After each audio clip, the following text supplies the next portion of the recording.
Hello friends, welcome to doctor A Khan hair and skin clinic YouTube channel. आज हम एक बहुत ही महत्वपूर्ण टॉपिक पर बात करने वाले हैं। बेरोजगारी के बाद में देश में सबसे बड़ी जो समस्या है दूसरी नंबर पर वो है बाल झड़ना। आजकल जो युवाओं में जो दूसरी सबसे बड़ी समस्या है वो है गंजापन। और आज हमारे साथ है प्रयागराज के प्रसिद्ध डॉक्टर, बालों के विशेषज्ञ, त्वचा के विशेषज्ञ डॉक्टर ए खान। और आज हम इनसे जानने वाले हैं कि जो बालों का झड़ना है वो क्यों होता है, आखिर हमारे बाल क्यों झड़ने लगते हैं। तो चलिए बिना देरी के वीडियो को शुरू करते हैं। वीडियो स्टार्ट करने से पहले एक जो सबसे पहला प्रश्न होता है कि कब बालों का झड़ना नॉर्मल बात है। क्योंकि कभी कभी ऐसा होता है कि कुछ टाइम के लिए हमारे जो बाल हैं वो झड़ते हैं और हम उसे देखकर काफ़ी ज़्यादा पैनिक हो जाते हैं। हमें लगता है यार हमारा जो गंजापन है वो आना स्टार्ट हो गया है, हमारे बाल जो है वो झड़ना शुरू हो गए हैं। तो इसमें लोग काफ़ी ज़्यादा परेशान हो गए हैं। तो आइए डॉक्टर साहब से जानते हैं कि कब हमारा जो बालों का झड़ना है वो बहुत ही नॉर्मल चीज़ है, वो उससे टेंशन लेने वाली बात नहीं है। तो बताइए डॉक्टर साहब, कब जो है हमारे बालों का झड़ना एक नॉर्मल साइन है। हेलो दोस्तों, मैं doctor A Khan UP Allahabad से। दोस्तों, बालों का जो झड़ना होता है, बाल तो ऐसे हर मौसम में ही थोड़ा बहुत झड़ते हैं। और एक व्यक्ति के एक दिन में लगभग 100 से 110 बाल अगर दिन भर में टूट रहा है तो इसको नॉर्मल श्रेणी में माना जाता है। तो ये कोई घबराने की बात नहीं है। लेकिन जो बाल झड़ने का जो ख़ास मौसम होता है, जो स्पीड पकड़ता है, वो बारिश की बात होता है। ठीक है, बारिश में ये मान चलिए कि जून, जुलाई, अगस्त, सितंबर, अक्टूबर भी मांग चलिएगा आप। ठीक है, तो ये 5 महीना जो होता है बहुत तेज़ी से बाल झड़ने का सीज़न होता है। तो इस मौसम में बचाव बहुत ज़रूरी है।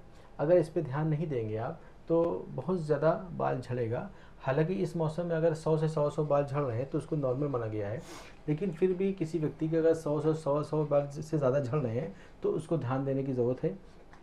और वो अपने नज़दीकी किसी इसकी जो हेयर के स्पेशलिस्ट डॉक्टर हैं वो उनको दिखा के सही तरीके के उपचार ले सकते हैं। मार्केट में बहुत सारी फालतू दवाएं होती हैं।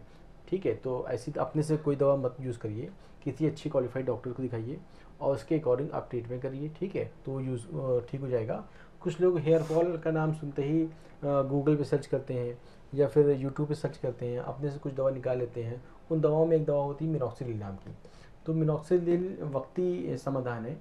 तो उससे परमानेंट तो टेम्परेरी तो आपका बाल रुक जाएगा और परमानेंट आपका बाल नहीं रुकेगा, फिर वो दिक्कत आएगी। तो इसके लिए बेहतर है कि मिनॉक्सिडिल का अपना एक यूज़ होता है जिसकी डोजेज़ होती हैं कि कौन यूज़ कर रहा है, मेल यूज़ कर रही है, फीमेल यूज़ कर रही है ना, किस तरह का पैटर्न है, किस तरह का हेयर लॉस है, उसकी डोजेस उसमें बताई जाती हैं। तो अपने से आप कोई चीज़ इस्तेमाल ना करिए, किसी अच्छे क्वालिफाइड डॉक्टर से मुलाकात करिए।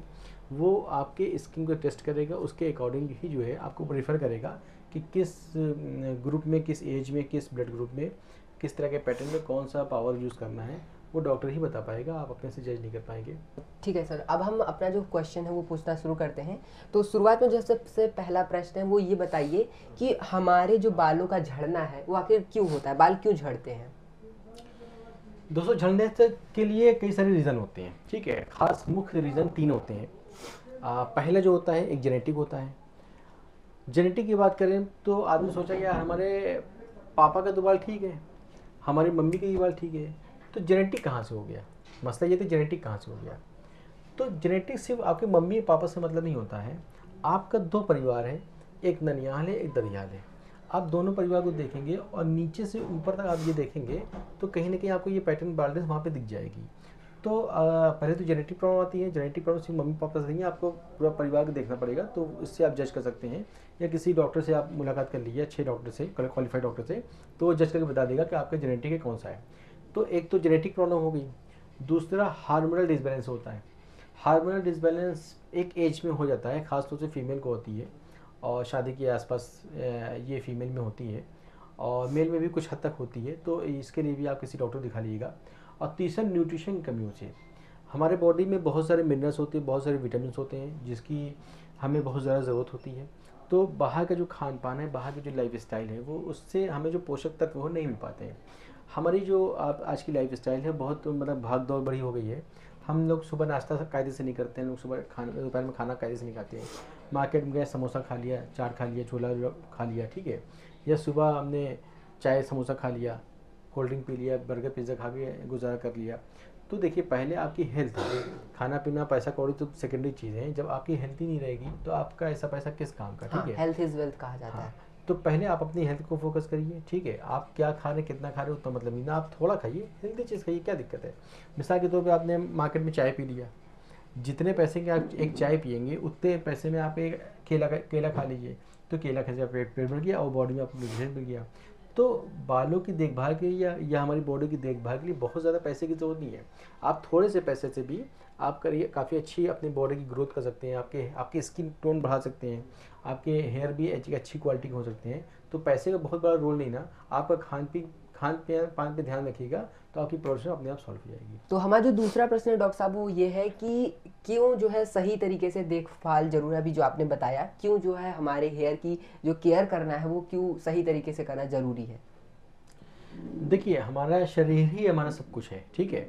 हम जो चीज़ खाते हैं, अच्छा खाते हैं बुरा खाते हैं। अगर हम अच्छा खाएंगे हेल्दी खाएंगे तो हमारे लिए अच्छा होगा, ठीक है। हम गलत चीज़ खाएंगे, नुकसानदेह वाली चीज़ खाएंगे तो हमारे उसका दुष्प्रभाव हमारे स्किन में हमारे बालों में दिखेगा, ठीक है। तो ये हमारी जिम्मेदारी कि हम क्या खा रहे हैं क्या पी रहे हैं, ठीक है।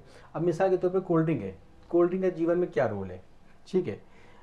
बुराई तो कोल्ड ड्रिंक की हम आपको 10 बता सकते हैं, साइड इफेक्ट क्या है, कोल्ड ड्रिंक का नुकसान क्या है, ये हम आपको 100 बता सकते हैं। लेकिन कोई व्यक्ति एक ये बता देगा कि भाई पेप्सी पीते हैं, कोका कोला पीते हैं, थम्स अप पीते हैं, उसका ये फ़ायदा है।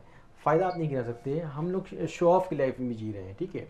शो ऑफ की लाइफ में जी रहे हैं, भाई सलमान खान ने पेप्सी पी लिया तो हम भी पियेंगे, ऐसा नहीं है।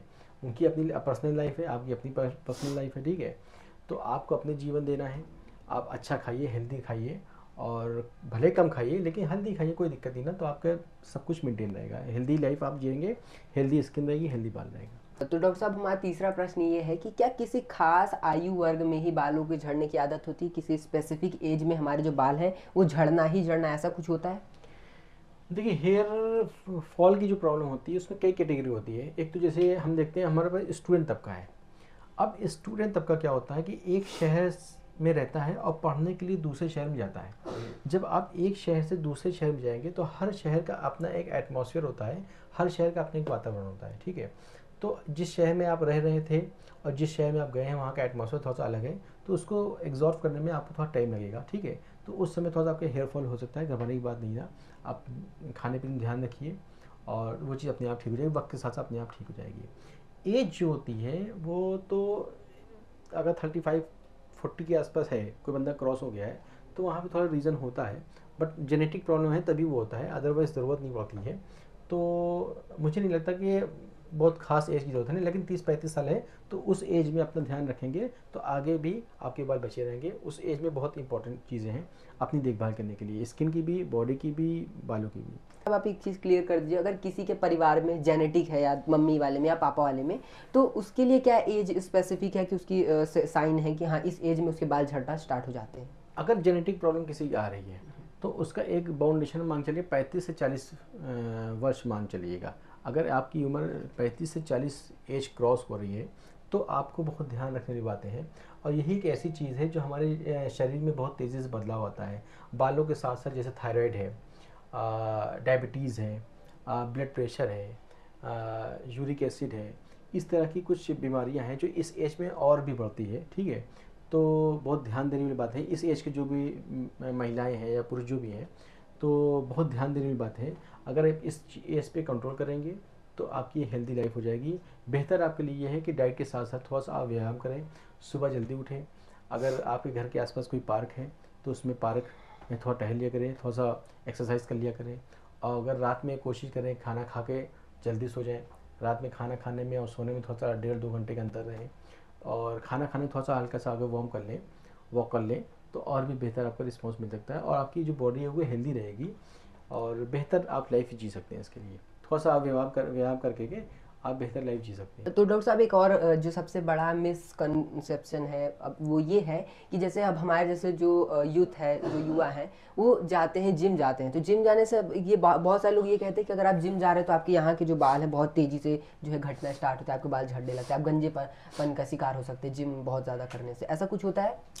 नहीं, जिम जाने से ऐसे कोई दिक्कत नहीं है, लेकिन कुछ लोग जिम जाते ही ये होता है कि बॉडी बन रही है, लाओ सप्लीमेंट पे ध्यान दें, ठीक है। हाँ। तो जिम आप जा रहे हैं एक अपना अलग मसला है, जिम जाइए, एक्सरसाइज करिए, कोई दिक्कत नहीं ना।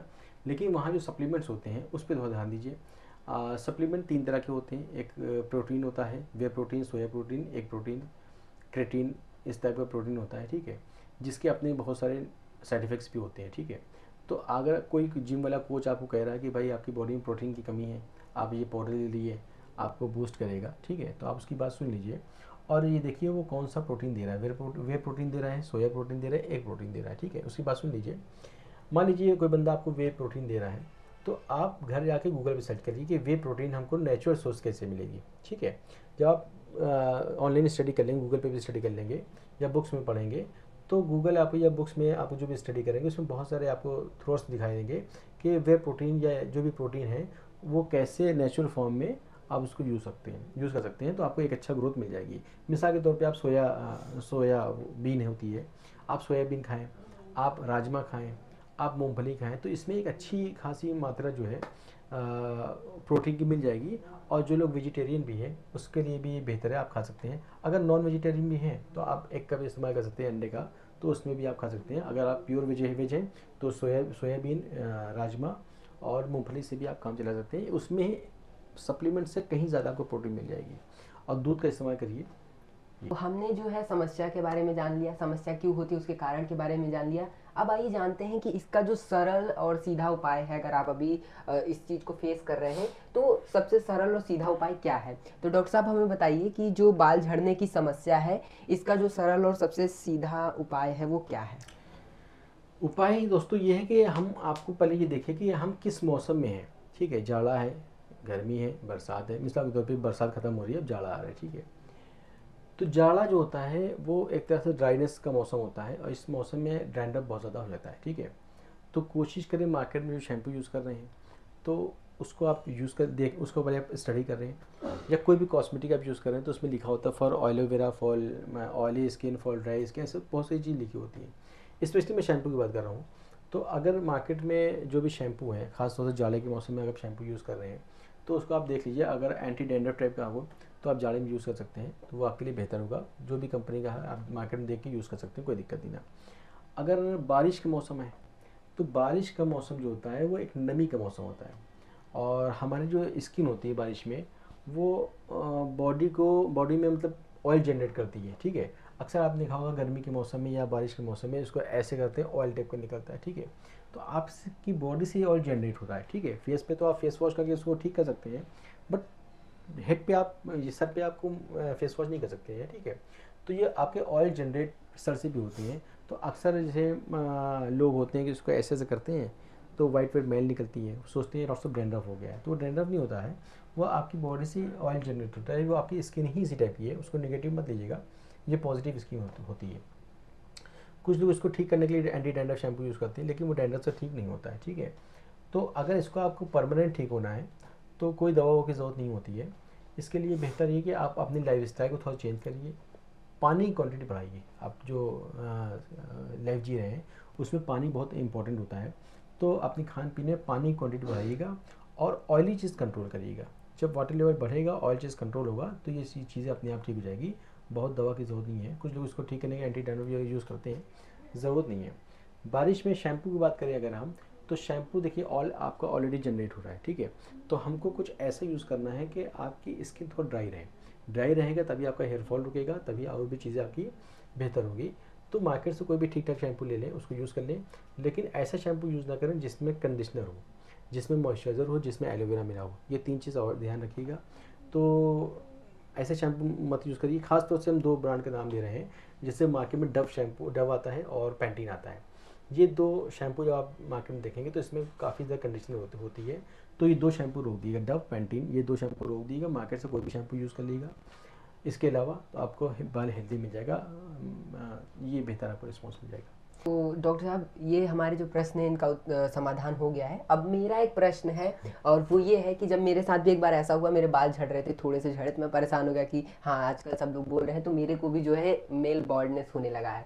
तो मैंने जब इंटरनेट पर सर्च किया मेल बॉल्डनेस क्योर, तो वहाँ पर काफ़ी सारी चीज़ें मिली और उन्हीं में एक सबसे जो इम्पोर्टेंट चीज़ मिली जिस पर हर कोई बात कर रहा है वो है डर्मा रोलर। डर्मा रोलर और मिनोस्ट्रिल आपको बता देंगे सभी कि हाँ आप ये मंगा लीजिए और हफ्ते में 2 से 3 बार डर्मा रोलर करके मिनोस्ट्रिल लगा लीजिए और उससे आपका बहुत जल्दी जो है बाल आना स्टार्ट हो जाता है। तो डॉक्टर साहब आप इस पर क्लियर जो थोड़ा सा क्लैरिटी डालिए, क्योंकि बहुत सारे ऐसे जो लोग हैं जिनको नहीं पता होता और वो सोचते हैं कि हाँ ये बहुत ही ईजी सॉल्यूशन है और वो उस चीज़ को कर लेते हैं। तो इससे क्या हार्मफुल इफेक्ट्स हो सकते हैं उनके साथ में, और क्यों हमें जो है बिना डॉक्टर की कंसल्टेंसी के साथ में, क्योंकि मैं आपके साथ हूँ तो देखता हूँ आप मरीजों को एडवाइस करते हैं कि डर्मा रोलर को क्यों जो है डॉक्टर की कंसल्टेंसी के साथ में यूज़ करना चाहिए, तो थोड़ा इस पर क्लैरिटी डालिए। देखिए, जब कोई पेशेंट मेरे पास आता है तो हम लोग उसकी एज देखते हैं। पहली चीज़ तो देखते हैं मेल है कि फीमेल है, ये दोनों चीज़ इंपॉर्टेंट है। उसके बाद हम उसकी एज देखते हैं, ठीक है। उसका एज देखते हैं, उसकी स्किन किस टाइप की है, और उसके के अकॉर्डिंग हम डर्मा रोलर की पावर जो पॉइंट्स होते हैं 0.5 है, 1 mm है, 1.5 mm है, 2 mm है, उसी के अकॉर्डिंग ही हम उसको पावर सेट करते हैं, mm सेट करते हैं। अगर एक व्यक्ति है जिसको 1 mm चलना है, अब वो 1.5 mm या 2 mm चला लेगा तो इसकी स्किन डेड होने लगती है। डेड होने के बाद जैसे मान लीजिए ज़मीन जैसे बंजर हो गई, अब बंजर ज़मीन पे आप कुछ भी कर लिए फसल नहीं हो सकती, ठीक है। तो ऐसा आपको नहीं करना है। आप चंद लोग पैसा फीस बचाने के चक्कर में मतलब गलत अपने से ले लेते हैं या फिर गलत डॉक्टर पर चले जाते हैं। किसी भी आप मेरे पास आइए, कहीं भी जाइए, वो आपका डिसीजन है। किसी क्वालिफाइड डॉक्टर को दिखाइए, उसके अकॉर्डिंग ही जो रोलर है वो सेट लिखता है वही लीजिए। आप भले ऑनलाइन मंगा लीजिए, लेकिन रेकमेंड आप डॉक्टर से ले लीजिए कि हमारी स्किन में किस टाइप का रोलर सेट होना है, डर्मा रोलर सेट होना है, कितने mm लगेगा, ठीक है। आप वो रोलर चाहे उससे लीजिए चाहे मार्केट से ले लीजिए, वो आपकी अपना निजी वो है। तो रोलर का एक बहुत बड़ा रोल है, ठीक है। उसके बाद लोशन आता है या मिनॉक्सिडिल होता है। तो मिनॉक्सिडिल का भी जैसे मैंने बताया उसका अपना एक पावर होता है, उसका देखना पड़ता है कि हमको फीमेल पैटर्न पार्टनर से या मेल पैटर्न पार्टनर से, ये बहुत बड़ा रोल होता है, ठीक है। कुछ लोग होते हैं कि जैसे कुछ ही पेशेंट को दिखा के एलोपेशिया, अब एलोपेशिया का भी एक तरह गंजापन होता है। तो एलोपेशिया भी पेशेंट कैसा होता है, एलोपेशिया गंजापन तो है, चलो रोलर मिनॉक्सिडिल लगा लेते हैं। तो मिनॉक्सिडिल या फिर रोलर मेल पैटर्न पैटर्न तो काम करेगा, एलोपेशिया के केस में वो ठीक काम नहीं करता, ठीक है। तो एलोपेशिया में वर्क नहीं करता है, उसकी डिसीज़ दूसरी होती है, उसकी मेडिसिन दूसरी होती है, वो दूसरे रास्ते से वो कवर होता है। तो हर जगह मिनॉक्सिडिल, हर जगह रोलर काम नहीं करता है। आप किसी अच्छे डॉक्टर को दिखाइए, उसके रेकमेंड पे ट्रीटमेंट करिए, आपका फ़ायदा होगा और बिल्कुल बहुत अच्छा होगा। लेकिन एक जेन्युइन डॉक्टर पर जाइए, इधर उधर चक्कर में पड़िए, ठीक है। बिना कंसल्टेंसी कि अपने से मेडिकल स्टोर पे जाके दवा मत लीजिएगा, वो आपके हाथ में नुकसान पहुंचा देगा। अच्छी जगह जाइए, अच्छा प्रोडक्ट यूज़ करिए, हेल्दी रहिए। तो ये काफ़ी सारे जो प्रश्न होते हैं हमारे सबके मन में, बालों को झड़ने से लेके गंजेपन से लेकर के, वो हमारे डॉक्टर साहब ने क्लियर किए। आशा करता हूँ आपकी भी सारी जो प्रश्न हैं वो क्लियर हो गए होंगे। अगर आपको कोई आपका क्वेश्चन है जिस पर आप आंसर लेना चाहते हैं तो आप हमारे इस वीडियो के कमेंट बॉक्स में कमेंट कर सकते हैं। मैं अगर आपका वो प्रश्न जेन्युइन लगा तो मैं आपको ज़रूर उस प्रश्न का समाधान डॉक्टर से दिलवाऊंगा। तो आशा करता हूँ आपको हमारी यह वीडियो अच्छी लगी होगी, और बॉल्डनेस पर, बालों को झड़ने से लेकर स्किन से रिलेटेड जो भी प्रॉब्लम होती हैं, इन सब से अगर आप समाधान चाहते हैं, इन सारी परेशानियों का समाधान चाहते हैं यूट्यूब चैनल के माध्यम से, हमारे यूट्यूब चैनल के माध्यम से, तो इस चैनल को सब्सक्राइब जरूर से करें, क्योंकि अगर आप सब्सक्राइब करेंगे तो आगे आने वाली बहुत सी ऐसी प्रॉब्लम होती हैं जो अभी तो आपको नहीं है पर फ्यूचर में आपको हो सकती हैं। तो अगर आप चैनल सब्सक्राइब करते हैं तो आपको सारे अपडेट्स मिलते रहेंगे, आप अवेयर रहेंगे और इन सारी चीज़ों के चक्कर में आपके बहुत सारे पैसे वेस्ट नहीं होंगे। दोस्तों एक हम बात और कहना चाहेंगे, हाँ, कि जैसे लोग मेरे पास आते हैं तो उनसे पूछते हैं कि मेरे बारे में आपको किसने बताया, तो वो बताते हैं कि यूट्यूब के माध्यम से हम आप तक पहुँचे हैं। हाँ। तो हमने उनसे ये पूछा कि यूट्यूब के माध्यम से आपको किसने बताया, तो बताते हैं कि हमारे एक जानने वाले थे, हमारे एक सहयोगी थे, उन्होंने आपकी वीडियो शेयर की थी तो आप तक हम पहुंच पाए, ठीक है। तो दोस्तों वीडियो का एक शेयर जो है ना वो बहुत इंपॉर्टेंट होता है, ठीक है। तो अगर हमारा कोशिश आपको अच्छी लग रही है, हमारी अवेयरनेस जो है आपको समझ में आ रही है, तो कोशिश करिए अपने जो नज़दीकी जो आपके दोस्त हैं, जो आपके परिजन हैं, जो आपके चाहने वाले हैं, उनको ये वीडियो व्हाट्सअप किया करिए, शेयर किया करिए, ताकि जो ज़रूरतमंद है वो ज़रूरतमंदों तक ये वीडियो पहुँचे और उनकी जो प्रॉब्लम है वो प्रॉब्लम सॉल्व हो सके, ठीक है। अगर वो कोई बीमार है, कोई परेशान है और वो सही डॉक्टर पर पहुंच जाता है तो उसके दिल से जो दुआ निकलेगी ना वो आपके लिए बहुत इंपॉर्टेंट होगी, ठीक है। और अगर कोई आदमी परेशान है, आपने नज़रअंदाज कर दिया तो एक अलग मसला है, बट वो जो थॉट्स है ना वो बहुत इंपॉर्टेंट करेंगे। तो आपका एक शेयर जो है ना बहुत बड़ा काम कर सकता है किसी के लिए, किसी की जान के लिए, किसी की प्रॉब्लम को सॉल्व कर सकता है। तो शेयरिंग बहुत ज़रूरी है। अगर हमारा हौसला अफजाई करना हो तो आप उसको लाइक भी कर सकते हैं, और जैसा होगा आप कमेंट में हमको बताइएगा। हमारी कोशिश जारी रहेगी आप तक अच्छा अच्छा पैगाम पहुंचाने के लिए। ठीक, थैंक यू।